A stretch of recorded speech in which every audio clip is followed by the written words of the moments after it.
Good afternoon, and welcome to the Areté Medallion ceremony. Today we have the honor of bestowing the inaugural Imagining the Internet Areté Medallion to Dr. Vint Cerf, Vice President and Chief Internet Evangelist for Google, and a modern pioneer who changed the way we live our lives. As an architect and co-designer of the Internet, Dr. Cerf imagined a world that didn't exist and developed technologies that undergird our daily lives, the global knowledge economy, and endless possibilities for creating a healthier, more educated, and more connected world. The Areté Medallion was established to honor innovators, change agents, thought leaders who have dedicated their lives as public servants and have initiated and sustained work that benefits the greater good of humanity through contributions that enhance the global future.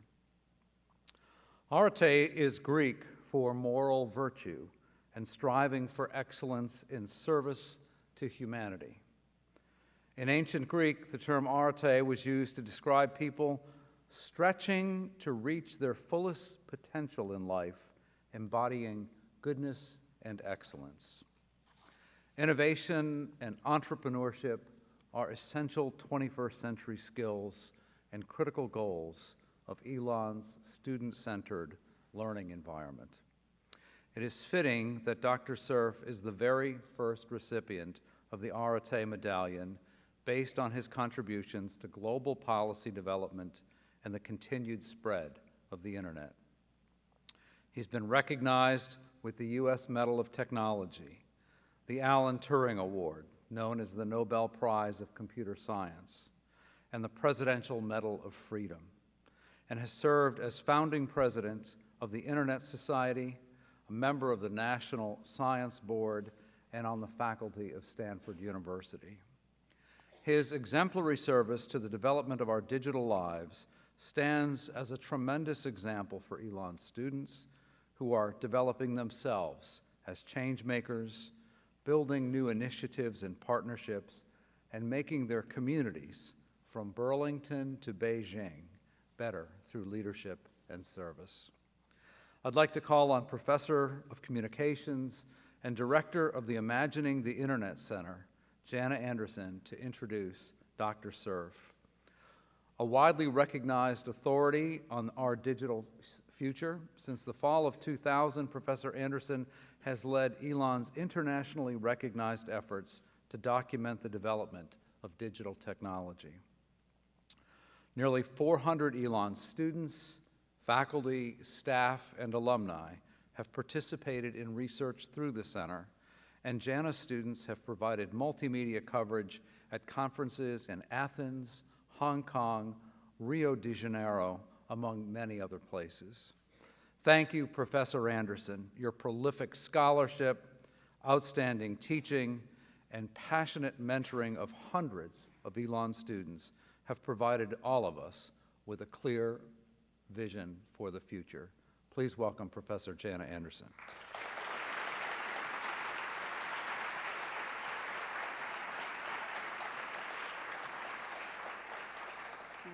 Thank you, and welcome to everyone here for Family Weekend. Who's here for Family Weekend?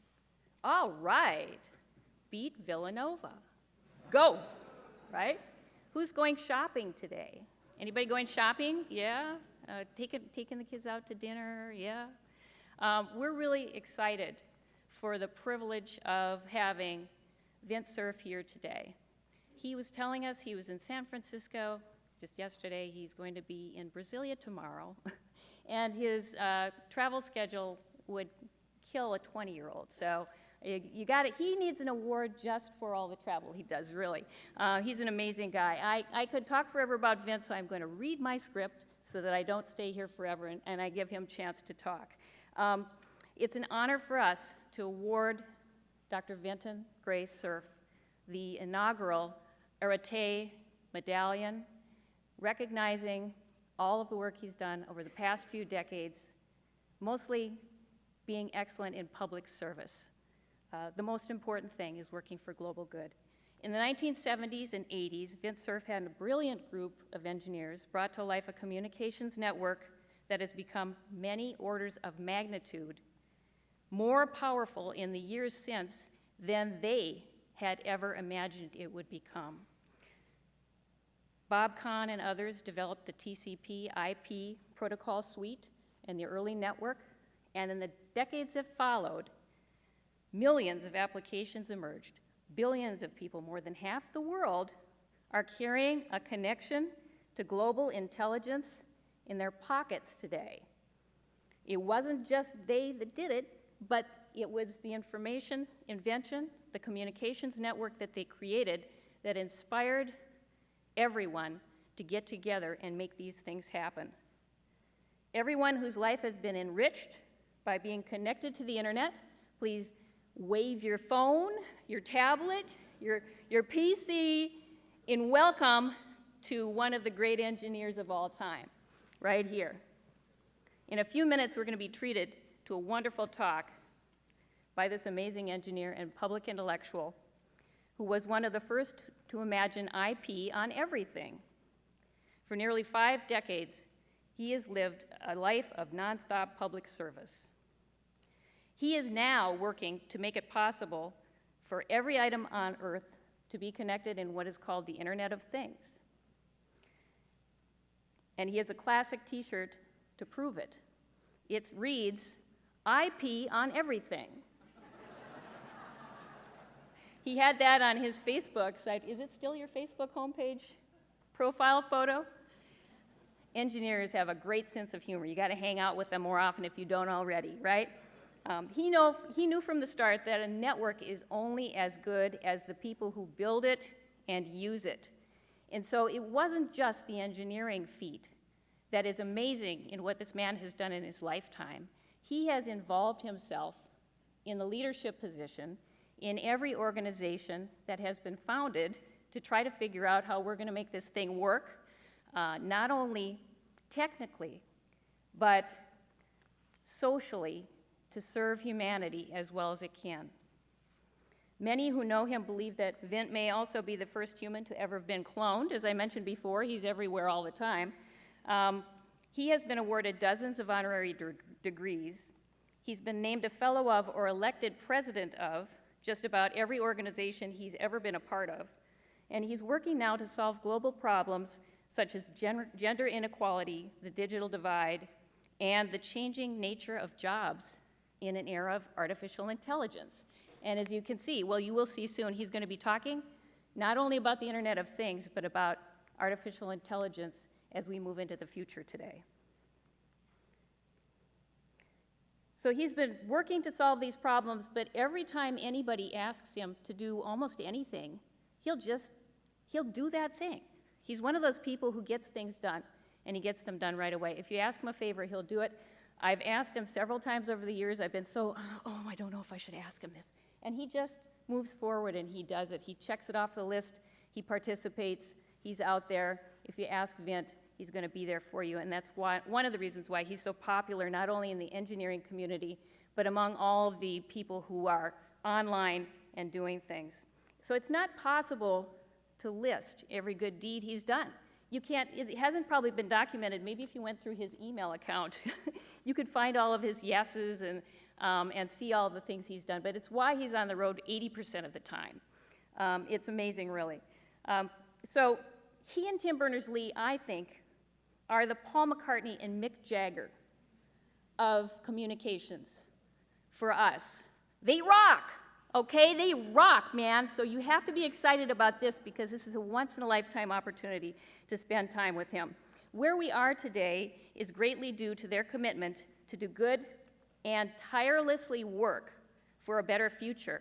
They didn't just build that thing and then step back and say, dude, yeah, I really did a great job there. And they didn't monetize that thing. They didn't try to take advantage of it as a business opportunity. They thought it up, invented it to connect people to information, to each other, to everything. It's amazing. So learn your lesson. Follow their lead. Do good for everyone. The ancient Greeks used the term arete to describe a person who has reached the greatest effectiveness with dignity, character, and distinction. Vint Cerf embodies arete. The people of Elon University and the Imagining the Internet Center are pleased to honor him with Elon's inaugural Areté Medallion.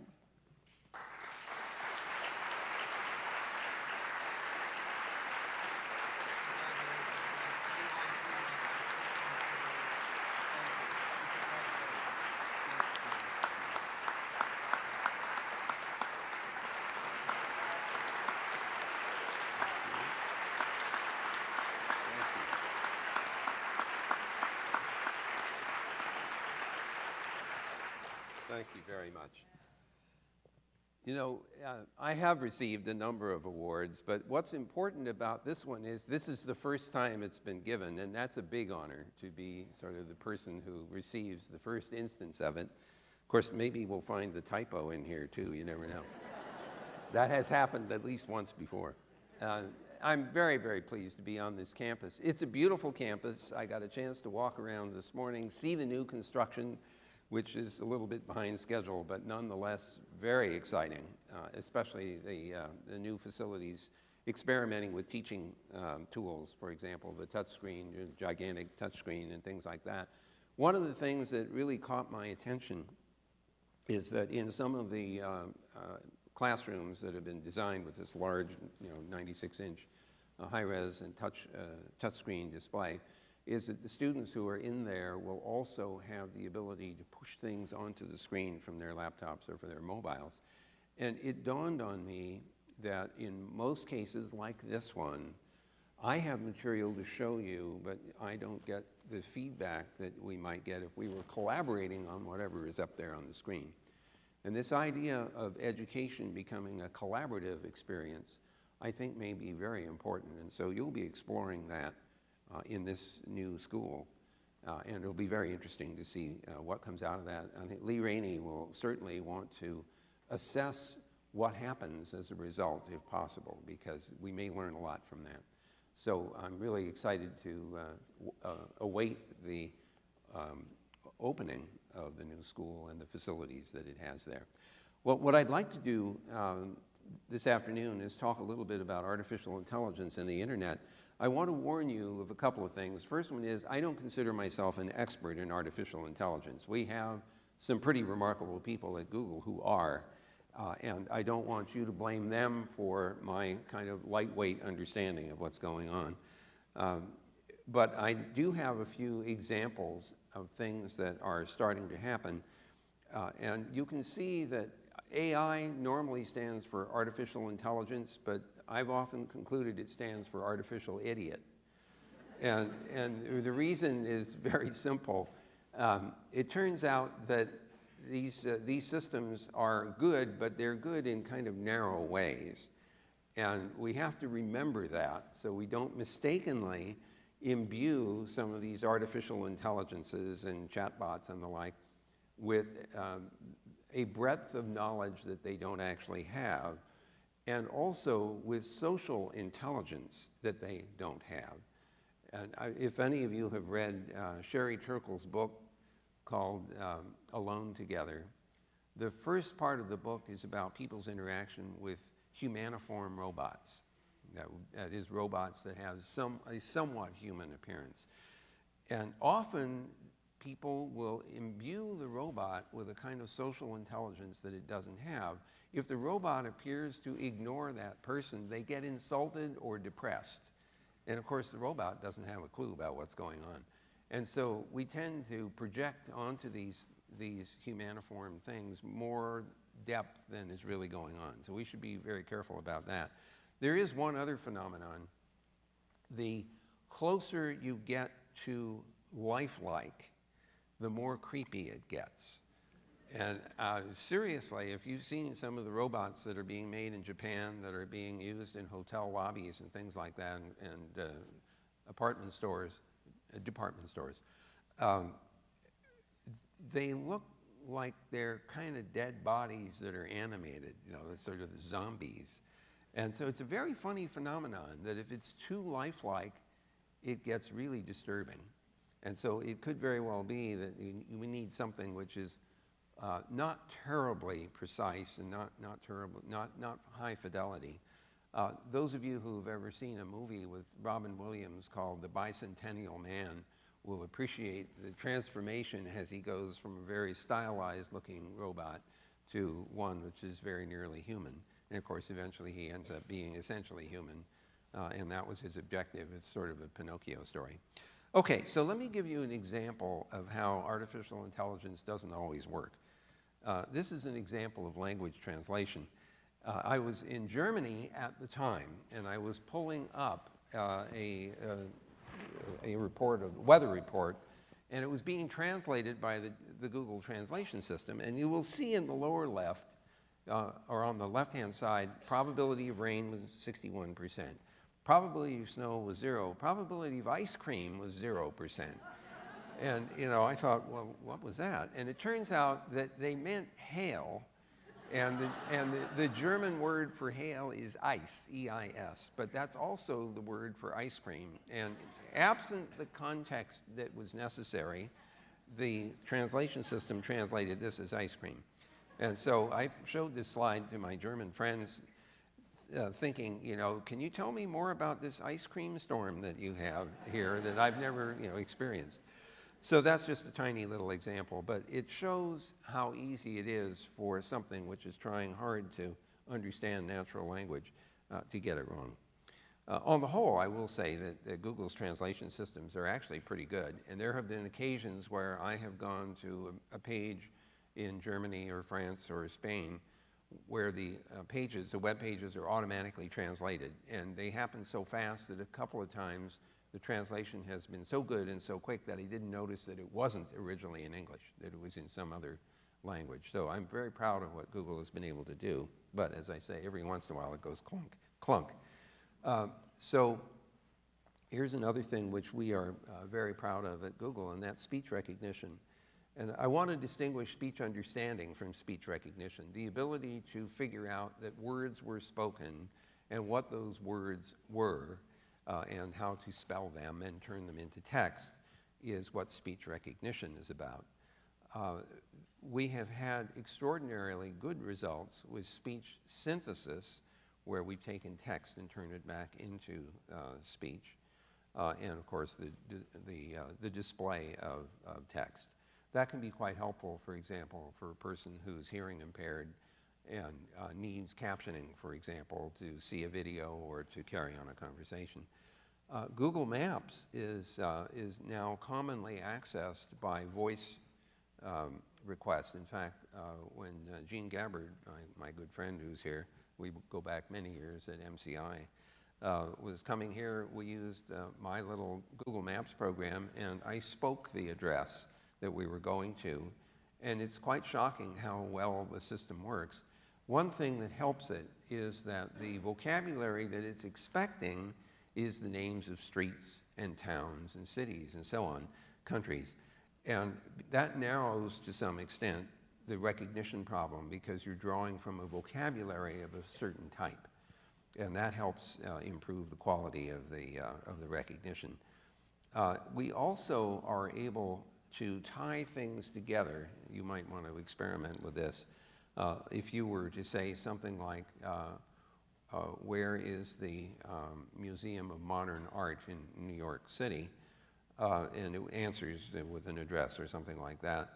And if you then said, how far away is it?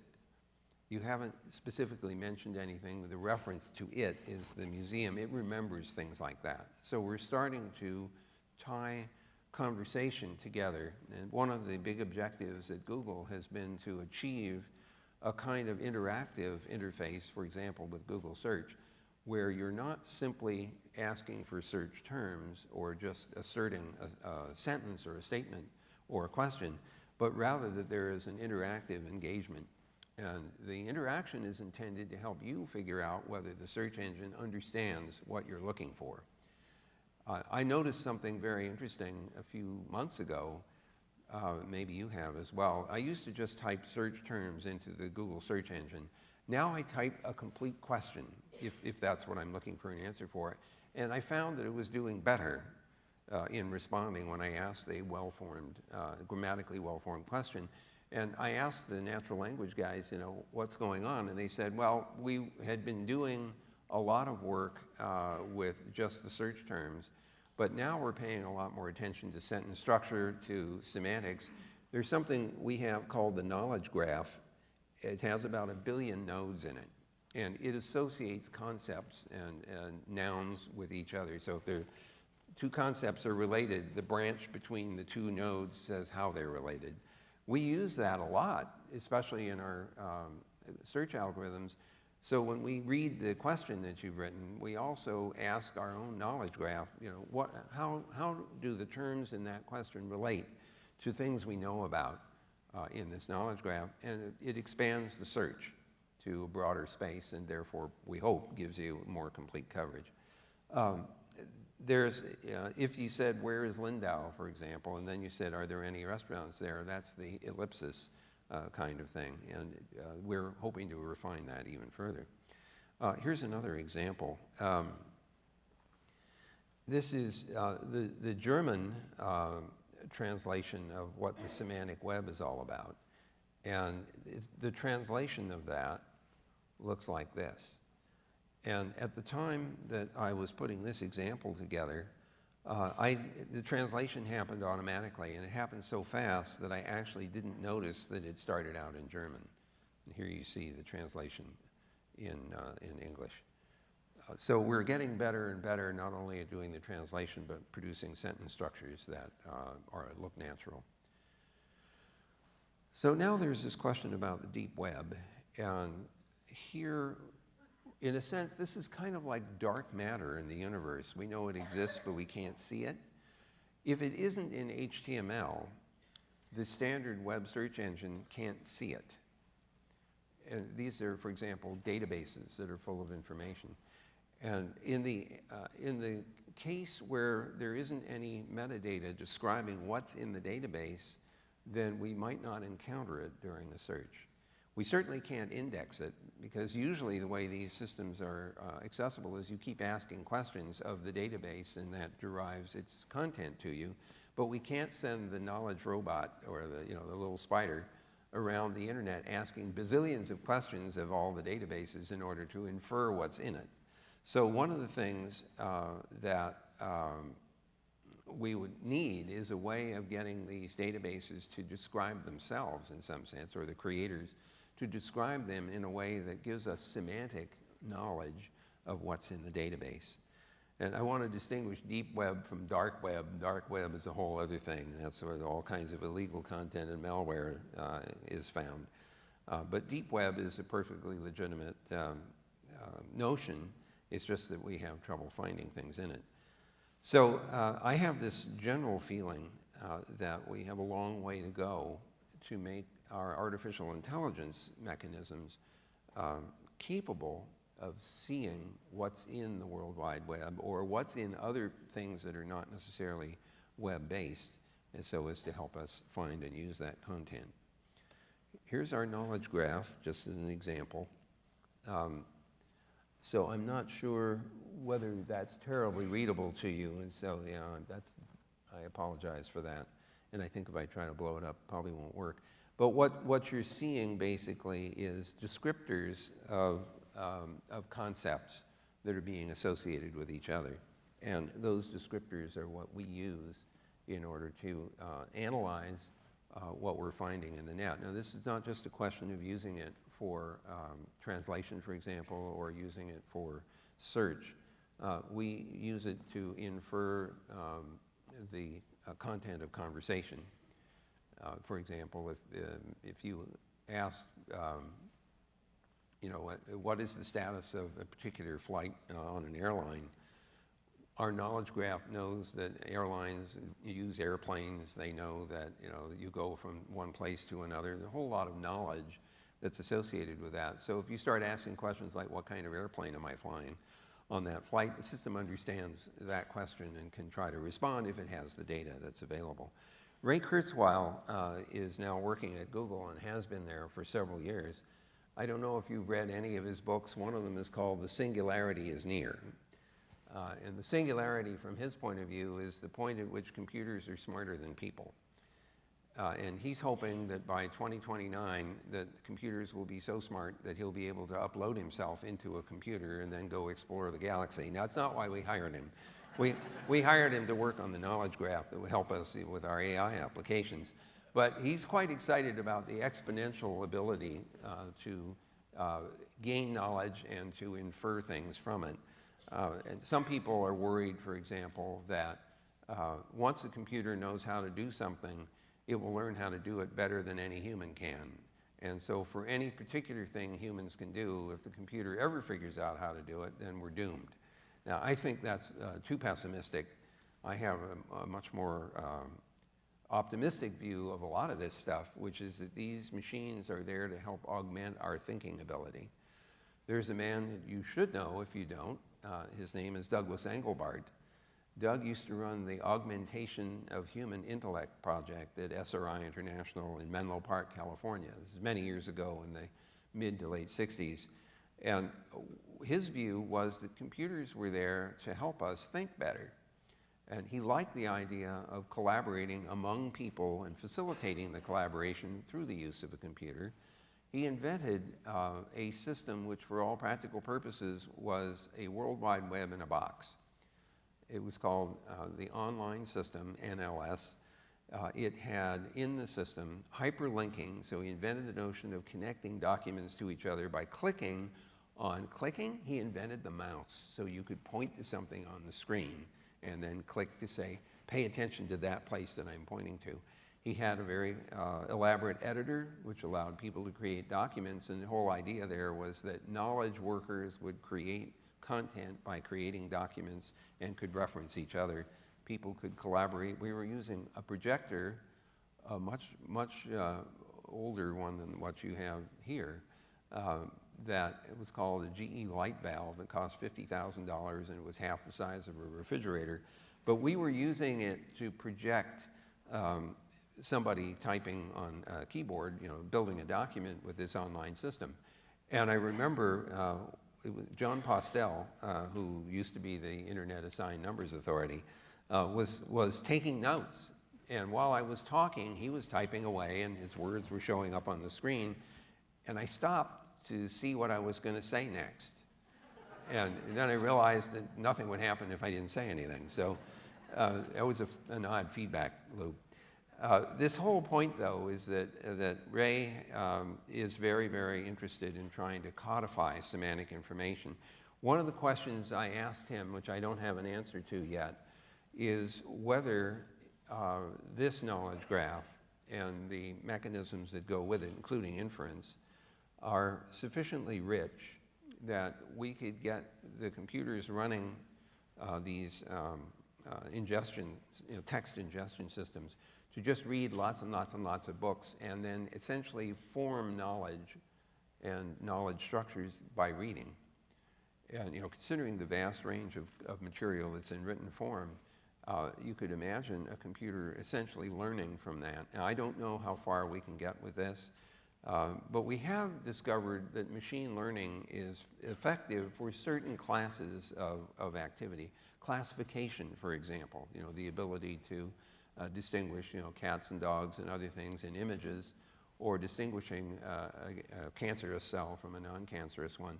A lot of those kinds of machine learning tasks are actually quite easily done or readily done these days. More complex kinds of recognition might turn out to be a lot harder. But at some point I kept thinking, well, maybe the computer can start learning itself. There is a guy whose name is Doug Lennett. He's at University of Texas, Austin. He has been working probably for the last 20 years, maybe 25 years, on something he calls CYC, C-Y-C, which stood for encyclopedia. What he was trying to do there is to get the computer to learn by reading. And his idea was that if you took a paragraph of text and you then manually incorporated the information that the computer would need to recognize and understand the text, that eventually he'd build up a sufficient corpus that the machine wouldn't need help from you anymore, it would just learn from reading. So an example of a sentence was that Wellington learned that Napoleon had died, and he was saddened. Well, in order to understand that sentence in its entirety, you have to understand that Wellington and Napoleon were human beings. Humans are born, they live for a while, and they die. You have to know that Wellington and Napoleon were great adversaries. You might have to know that Wellington defeated Napoleon, and that you also have to understand that great adversaries sometimes form a certain degree of admiration for each other despite their opposition. And all of that would go into understanding the depth of that one sentence. So you can imagine having to encode all that other information so that the computer would have that to draw on to fully understand what's going on. So in some sense, that's a little bit about what the knowledge graph is trying to do. Well, another thing that AI has been regularly associated with is games. I guess I should describe for you how AI was treated at Stanford University in the 1960s when I was an undergraduate there. Basically, if it didn't work, it was artificial intelligence, and if it did work, it was engineering. So every time we figured out how to get some AI thing to work, when it finally worked, it wasn't AI anymore. Mostly because AI at the time was kind of filled with heuristics that sometimes worked and sometimes didn't, whereas engineering is supposed to get it right. Well, I'm sure many of you are very familiar with these games that we've got computers to play. IBM Deep Blue played Garry Kasparov, and the interesting thing, he was beaten several times by Deep Blue, and it was considered at the time, this is like 1997, a huge accomplishment, a milestone in artificial intelligence. One very amusing incident, though, happened where the computer made a move that Kasparov could not understand. I mean, it made no sense whatsoever. And he was clearly concerned about it because he thought for quite a long time, and he had to play the end game much faster than otherwise. And in the end, it turned out it was a bug. It was just a mistake. The computer didn't know what it was doing. But Kasparov assumed that it did and lost the game as a result. AlphaGo, on the other hand, was a system that was built by our DeepMind company in London. They were training our special computing systems for this sort of neural network to play Go. And they played literally tens of millions of games. Sometimes they had multiple computers playing against each other. Sometimes they played against Lee Sedol, who was the expert that it defeated 4 times out of 5. I'm not a Go player, and so I can't express very well what happened in the first game, except I am told that at move 37, there was consternation among the knowledgeable Go players because the machine did something that didn't make any sense to them at all. And in this case, it was not a bug. It turned out the machine had found a particular tactic, which much later in the game turned out to allow the machine to capture a significant portion of the board. So that was 4 games out of 5 that Lee Sedol lost. I have to give a lot of credit to him for being willing to take this risk. We basically told him that we'd give him $1 million if he won 3 out of the 5 games, and he lost 4 out of the 5. I don't know whether he gave him $1 million anyway, frankly. We should have, I think, if we didn't.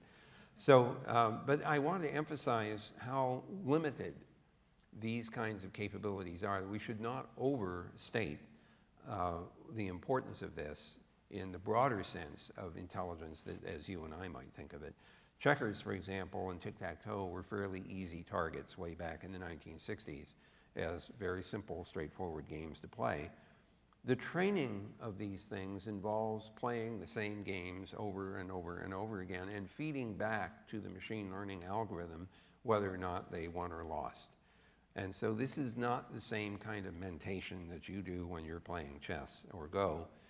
It's adjustment of a bunch of parameters in a neural network. And what is interesting about this is that we had the DeepMind systems play a whole bunch of different kinds of board games, and it learned to play the games without being told what all the rules were. They only had simple feedback, like this: either you lost the game, that's one possibility, or this move is illegal. And after a while, the learning algorithm adjusted a lot of the parameters in the neural network until it could learn to play the game successfully. So there are lots of other games that, like the Atari video games and Pong and Breakout. These are all very simple kinds of games, but the computer learned how to play them simply by playing them and being given very, very simple feedback. Now, some of you will remember IBM Watson's play on Jeopardy. This is, as you all know, a question and answer system. There is a programming system called Hadoop, and maybe some of the computer science folks here are familiar with that. It's an implementation of the MapReduce algorithm. That's what we use at Google to do a fast search of the index that Google generates of the World Wide Web. In principle, what happens is that you may replicate data across a large number of processors. And when you ask a question like, which web pages have these words on them, that question goes to tens of thousands of machines, each of which has a portion of the index at its disposal. All the machines that find web pages with those words on it raise their hands. That's the mapping part. And then you sweep all that stuff together in order to see what the response is to the query. Then you have the other problem. You've got 10 million responses. You have to figure out what's the right order in which to present them to the users. And that uses another algorithm, the first one of which was called PageRank. This is Larry Page's idea, where he just took all the web page responses to a query and said which pages had more pointers going to it, references, and rank ordered them by reference. That's the PageRank. And of course, that's turned out to be too crude now, and many people know about that, and so they try to game the systems, and now we have about 250 signals that go into the ordering of the response that comes back. But again, the basic principle is to spread the information out in parallel, look for hits, and then bring it back together, and then do this sorting. Another thing which Watson did was, of course, to analyze the query that came to it, and then generate hypotheses for what question was it that this descriptor represented an answer to. It was looking for all kinds of supporting evidence and scoring of its various possible hypotheses and answers, and then it had to synthesize an answer. It not only was applicable to Jeopardy, which is a particular game, but it also is now being used for health diagnostics and analytics. And you can see the sort of tool here and the possibilities across quite a wide range of different applications where we're accumulating substantial amounts of data about which we can reason. At Google, we believe that special hardware is, in fact, worth investing in.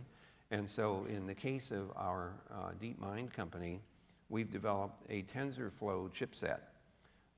That system is physically not available to the public, except we put these gadgets into our data centers, and we made an API available to the public. So if people are curious and interested in writing AI programs, TensorFlow is open to you to try things out. And we've encouraged that. We've taught classes in it. You'll find online support for this. The physical unit, the tensor processing unit, is not available. There's a reason. I asked, why not? Why not share those with other people? And they said the API is there to create a stable layer of interaction with this device. But the reason they don't want the hardware to get out is not that it's a big secret, but that they plan to evolve it. And so the whole idea was to take advantage of what people do with the TensorFlow programming system and then feed that back into the Tensor chip design until we can make it perform more effectively. IBM has a similar kind of neural network that is called True North. And these are all emulating the way our brains sort of work, right? So we have neurons with lots and lots of dendrites. The neurons touch many, many other neurons. The dendritic connections are either excitatory or inhibitory. And the feedback loop basically is based on experience. So if you do something and the feedback is that didn't work, then all of the excitatory and inhibitory connections get their parameters get adjusted in the chipset, and they get adjusted in our brains by some electrochemical process and modifications of the synapses. So what's very peculiar about these kinds of chipsets is that after all the training gets done and a set of parameters have been set in consequence of all the interaction, we're not sure why it works. And just like we're not quite sure why our brains work. And so, for example, if you could open up one of these neural chips and look at all the parametric settings on all the little simulated neurons, and ask the programmer, if I change this value from 0.01 to 0.05, what will happen? And the answer is, beats the hell out of me. And so we actually don't quite understand in a deep sense what's going on other than this interesting balancing of parameters as a consequence of feedback of learning. It's a little unnerving to think that we're building machines that we don't understand. On the other hand, it's fair to say that the network, the internet, is at a scale now where we don't fully understand it either, not only in the technical sense, like what's it going to do or how is it going to behave, but also in the social sense, how is it going to impact our society. And that question, of course, goes double, I think, for artificial intelligence. So if we look at the neural networks that are available now, most of the experiences with them are trying things out to see for which applications they actually work well. So for image recognition and classification, they actually are quite good. I mean, we can tell the difference between dogs and cats. We can sometimes look at a scene and separate objects in it. That's really important for robotics because you want the robot to look at a scene and notice that there are different things, like there's a glass here and there's the screen here, and the two are not the same thing. It's not a two-dimensional thing. Sometimes you can figure that out because if you have multiple views of something and you can see that one thing moves, and I can see around this screen and see that there's another object there. But this image recognition is very important to a lot of applications, including robotics. And here's an interesting experiment that I'm now free to tell you about. It was not publicized for a while. We took our TensorFlow processing unit and we started training it against the cooling system of one of our data centers. Now, if you think about, I don't know if you've seen pictures of the data centers. They're big, big things. I mean, I'm a programmer type, and for me, a computer is my laptop. It's a little hard to believe when you walk into a data center, you need this much iron in order to operate at the scale that Google does. So for me, it's a little weird to see these 8-inch pipes of cold water flowing and fans blowing and megawatts, hundreds of megawatts of power going in and out. So you walk into this thing and it's clear that you're generating a lot of heat. I had even proposed at one point that because there was so much heat being generated and heat rises, that we should put pizza ovens at the top of the racks and then go into the pizza business. But they said, no, the cheese drops down and messes up all of the circuit boards. That was a dumb idea, so we didn't do that. Anyway, we were using manual controls roughly on the order of once a week. So we'd be gathering a lot of data about how well we had managed to cool the system, and then we would adjust the parameters manually. Well, we decided, well, maybe we can get the neural chips to learn how to make more efficient the cooling system, minimize the amount of power, how much water flow, and so on. And so we tried that out at one of the data centers, and after a time, we found that we could reduce the cost of the cooling system by 40%. I mean, and not 4%, 40%. So of course the next reaction is, well, let's do that with all the data centers. So this is a kind of dramatic example of how the machine's ability to respond very quickly to a large amount of data and to learn to adjust parameters quickly makes a huge difference. There's another situation in a company that is experimenting with fusion. This is as in fusing hydrogen together to make helium, or fusing protons together with boron in order to make carbon, which is a really interesting process because it's not radioactive. I mean, this is, instead of taking hydrogen and tritium, for example, and trying to fuse that, you generate a bunch of neutrons and it becomes very radioactive. This particular design creates a plasma of boron, and then you feed protons into it, and the fusion creates carbon, which then splits into 3 different alpha particles, which are not radioactive. So it's pretty cool. Anyway, the problem is that the plasmas in fusion systems are very unstable, and human beings simply can't react fast enough. This is the one thing about Star Trek that I always found completely bogus. You know, they would have these, you know, they're flying around at half-light speeds and everything, and the captain is saying, on my mark, you know, fire, you know, come on, you know, that's 500 milliseconds of round-trip time delay and everything. It wouldn't work, but it's no worse than the science fiction movies you see with the astronauts that are orbiting Saturn, and they're having real-time communication with the guys in Houston. You know, Houston, we have a problem. That's baloney, but it would make for a boring movie if you had to wait for several hours for the interactions. So, you know, this is sort of artistic license. But what was interesting about the plasma fusion case is that the plasma could be stabilized by using this kind of a neural network to detect and respond to instability. And so we're starting to see all kinds of interesting possibilities here with the neural chips. Robotic controls, similarly, the ability to use these things to stabilize motion, for example, and to do so quickly, so that instead of inching your way forward to pick up glass, you have a much more smooth ability to see things, figure out how to approach them and pick them up. And obviously I've mentioned game learning already, and machine learning, generally speaking, are all areas in which these neural networks are starting to be applied. So I want to leave you with a sense on this topic that there is a wide open space now for exploring ways of using neural networks or using hybrid systems, neural networks as part of it, taking advantage of the machine learning training and conventional computing and melding those together. Now, I can't overemphasize enough that this is essentially all software. And there is no limit, there's no boundary on software. It is a limitless opportunity. Whatever you can imagine, you may in fact be able to program. And so this leaves you with an enormous amount of space in which to explore the ability to create these systems, to interact with the real world, to interact with the virtual world.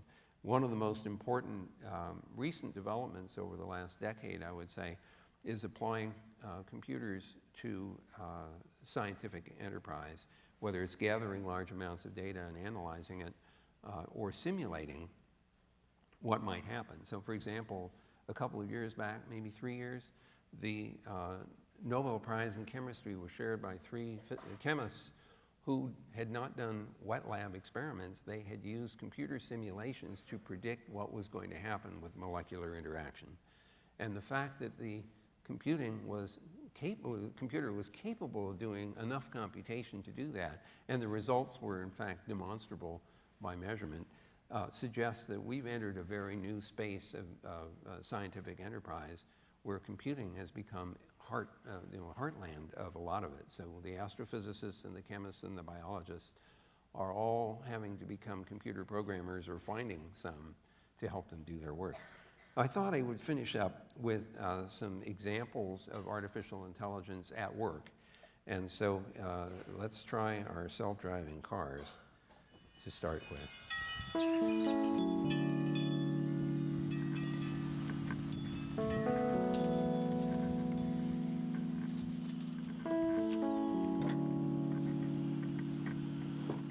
Good morning, Steve. Hey, Nathaniel, how are you? Doing just great. Go ahead, Steve. Auto driving. Here we go. Away we go. Now, this is an older model of our self-driving cars. The new ones are cuter. And they don't have steering wheels, brakes, and accelerators. No hands. So that's right, you don't need any hands because there's nothing to grab. I love it.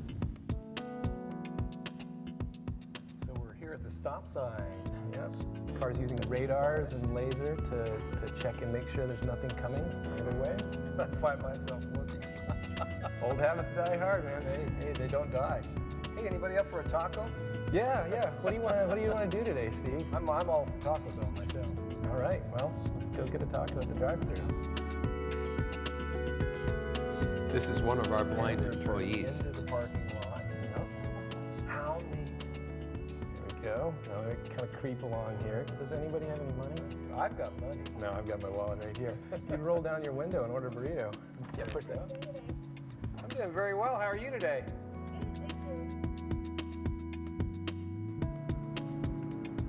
This is some of the best driving I've ever done.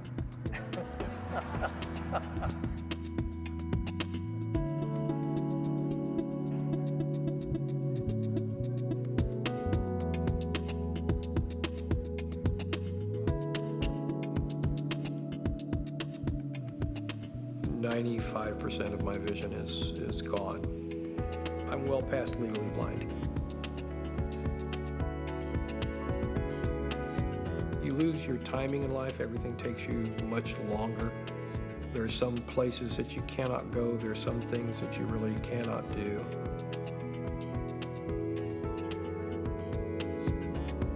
Where this would change my life is to give me the independence and the flexibility to go the places I both want to go and need to go when I need to do those things.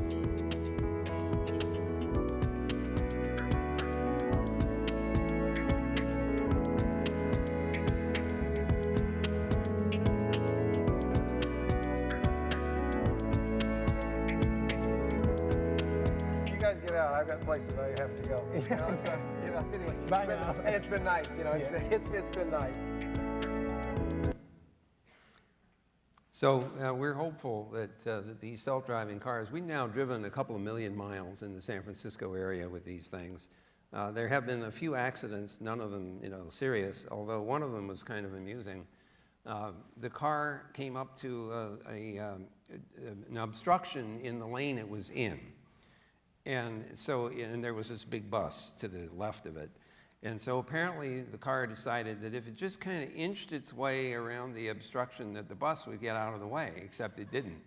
And so we had this enormous collision at 3 miles an hour with the bus.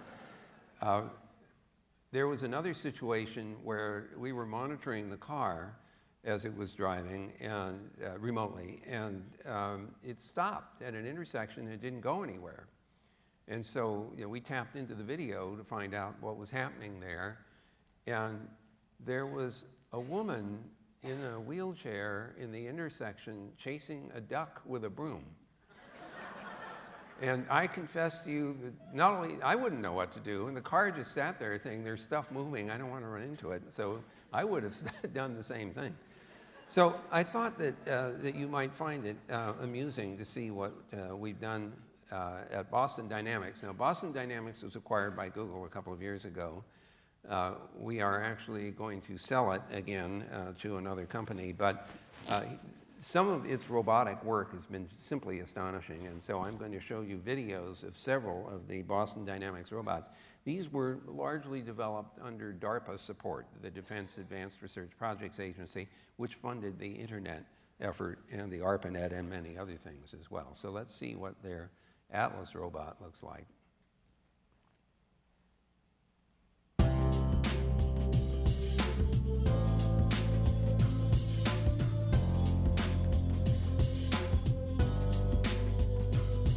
There's something slightly unnerving about this.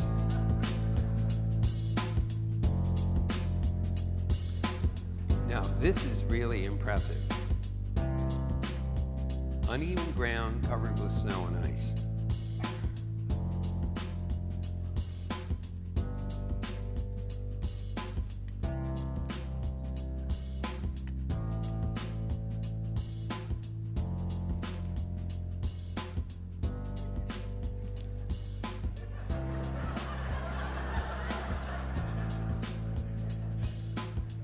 That must be the 90-proof oil that it's been consuming.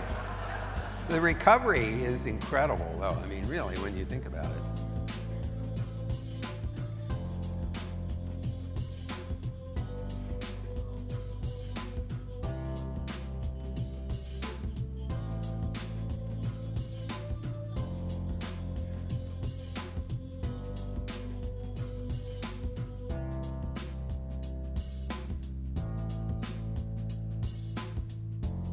Sort of waiting for it to go, ta-da! Right. Okay, now this is You're about to see robot abuse.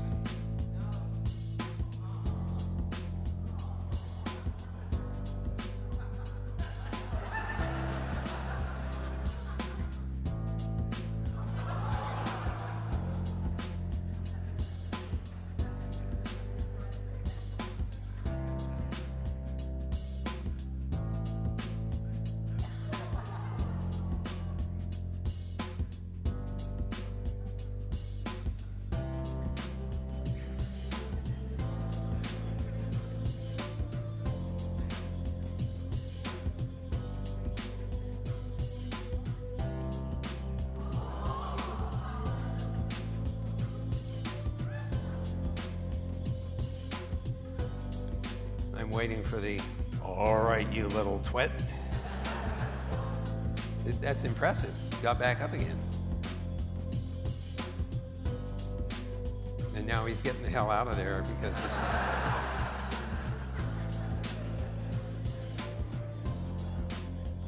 Do you notice a certain kind of affinity that you form because of this largely humaniform thing?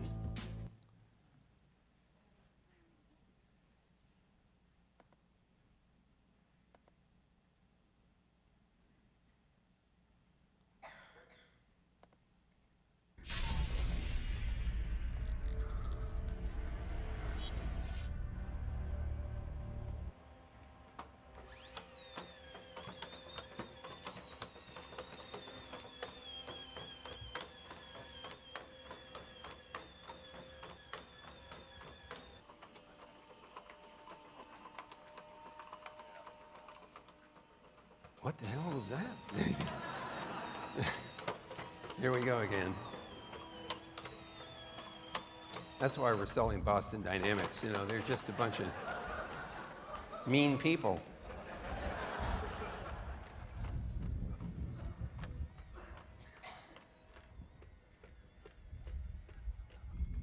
But you can almost believe this is a dog.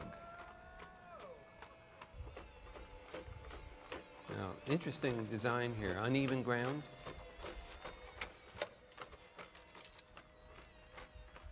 And these are really low-level routines that allow it to move. So this is not like it's thinking through every single step. And you can see they miss and they recover. So we learned a lot about how to make these things work without having to think through every single motion.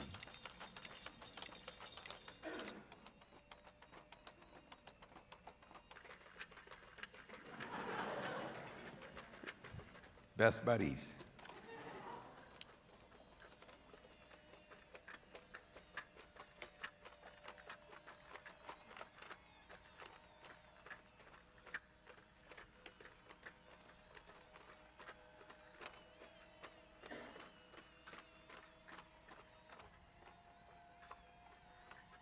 The idea here was to invent robots that could carry things. So from the military point of view, these would be pack bots in a sense. Now that's the big horse. And what you're hearing is the noisy motor that runs it. Eventually the military decided it probably wasn't the best thing to use out in the battlefield because you'd signal to everybody that you had this big damn thing out there. So much for stealth. Oh, this is worth watching.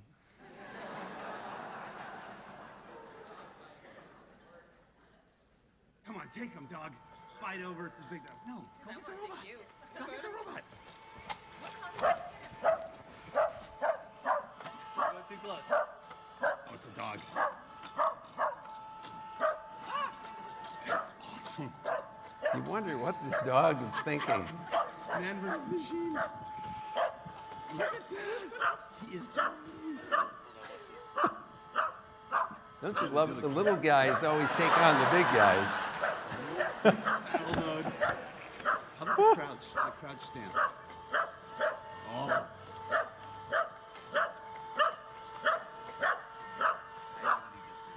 Oh, yes. If I can take it myself right after, definitely. Oh, yeah. Well, okay. I'll give it to you for sure.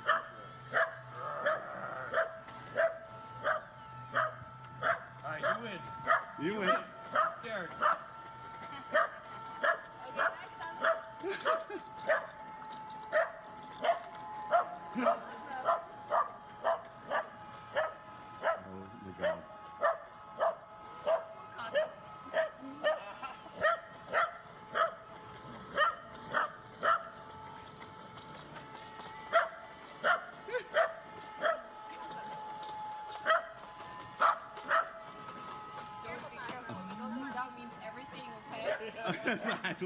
Robot takes out Andy Rubin's dog. That would not be good. But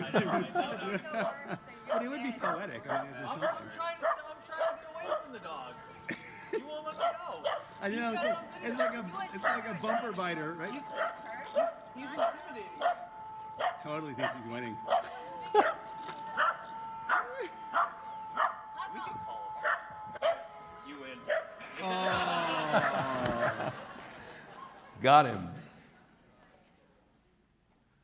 There are about 52 or something of these videos available on YouTube if you haven't already encountered them. I think I have one last one. Yes, this one. About 3 months ago, my millionaire boss holed up on an isolated What? ranch in the I South don't even know what the hell American this is. There we go. Oh, whoa. Whoa. Oh, this is not the one I was... So, okay, okay, so this this is is- not he's what having I trouble. thought I was going to show you, and I haven't seen this one, so I have no idea what's about to happen. Hydraulics, I'm sure those spool up. Okay. This is what happens when you go to a URL where the destination turns out not to have what you thought it was.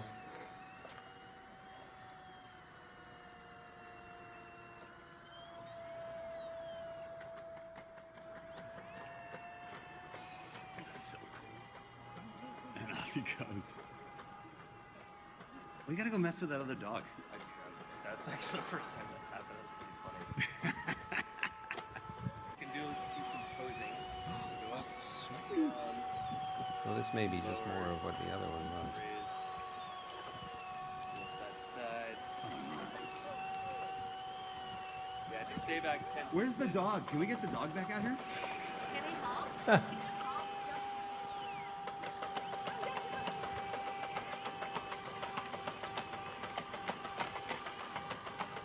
He is very unstable in that gait, though, unfortunately. Secure lenses. We can basically use his stereo camera to detect the curve. Okay. Step right over it.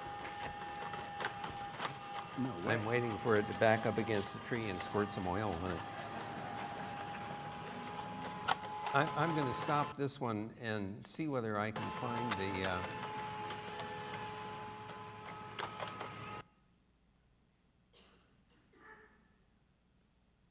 Well, I don't know. This might be it. If it isn't, then we'll sort of finish up, but...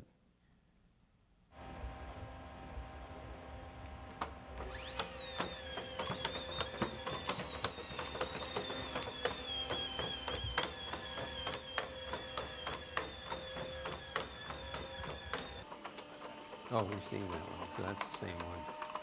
Okay, I don't see the one that I wanted to show you, which I don't have, is the, or can't find, is the one where a tiny little dog got built that was smaller than Spot. But I'm afraid Alex the dog versus Spot. No, okay. Well, I think you get the idea. First of all, that we have a lot of fun with this stuff. But most important, these devices actually have the potential to do useful work. And people who are nervous about robots and say that they're going to take over and so on, I think are overly pessimistic about this. It's my belief, from the optimistic point of view, that these devices, the programmable devices of the Internet of Things and the artificial agents that we build, will actually be our friends and be useful. However, I think we also need to remember that they are made out of software. And we don't know how to write perfect software. We don't know how to write bug-free software. And so the consequence is that however much we might benefit from these devices and programmable things in general, we also have to be aware that they may not work exactly the way they were intended to work or the way we expect them to. And the more we rely on them, the more surprised we may be when they don't work the way we expect. And so this sort of says how we're going to have to adjust to this 21st century, where we are surrounded by software, and that the software may not always work the way we expect it to, which means that we have to build in a certain amount of anticipation for when things go wrong. And we hope that the people who write the software have thought their way through enough of this so that the systems are at least safe, even if they don't always perform as advertised. And so that's my biggest worry right now generally with the Internet of Things, with robotic devices and everything else, that we preserve safety and reliability at the top of our list of requirements, after which we need to worry about privacy and the ability to interwork among all the other devices. So this is early days for all of these technologies, and we won't see the end of this, presumably. Our great-grandchildren will. And in the long run, I am convinced that they will do us a lot of good. I sure hope I'm right, because as I get older, I might rely on these little buggers. Thank you all very much for your time.